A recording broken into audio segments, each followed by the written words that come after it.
Janine, the best time daw at so happy kapag kasama ang nobyong si Jericho.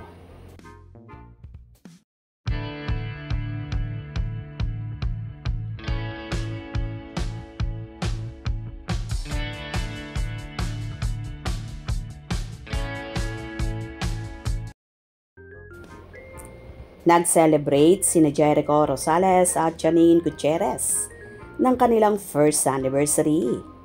O di ba? Parang kailan lang ay pinagpipiestahan ng mga netizens ang getting to know each other stage nila dahil first time nilang nagkasama noon sa teleseryeng Lavender Fields.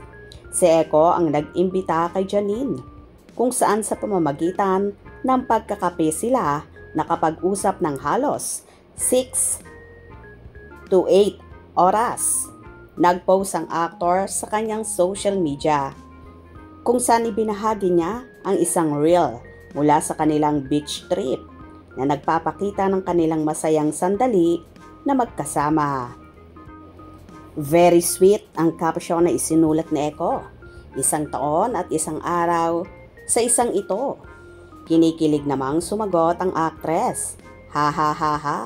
Baba, the best time with you. Happy anniversary. I love you.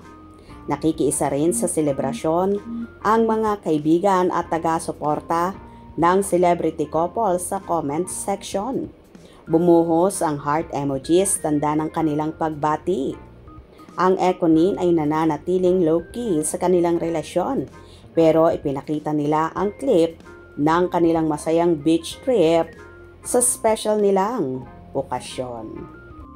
Kamakailan nga ay hindi na nagpatumpik-tumpik pa si Jericho Rosales, 45 sa paghayag ng real score sa pagitan nila ni Janine Gutierrez, 35. Official na pinost ni Jericho sa kanyang Instagram feed ang litrato nila ni Janine na kuha sa kanilang museum date. Nagpunta sila sa National Museum sa Manila noong July 2024. Kung noon ay fan cam photos lang ang kumalat sa social media. Noong October 2, si Jericho na mismo ang nagbahagi ng personal shots nila ni Janine na kuha noong araw na iyon. Iyon ang simple pero sweet gesture ni Jericho bilang greeting kay Janine na nagdiwang ng kanyang 35th birthday. Caption ni Jericho, "Happy birthday to my museum." Tabing ilog date at Janine Gutierrez. May iba pa silang kuha sa museum pati na rin sa isang lugar na may view ng Pasig River. Kalakip ng Instagram post ni Jericho ay birthday cake, heart, sunflower at ship emojis. Sunflower ang minsan ginagamit ni Janine na paglalarawan sa estado ng kanyang puso dahil siya ay nakakita na ng liwanag. Dito nga nagsimula ang love story ng Econin. Kaya naman so happy na binabalikan na Janine at Echo at kamakailan nga ay nag-celebrate na sila ng 1-year anniversary.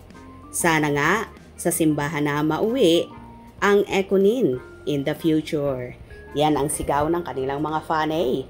At abangan natin dahil ngayong September ay birthday ni Jericho at October naman si Janine na for sure may mga pasabog na namang magaganap. Kung nagustuhan nyo ang video na ito, comment down below.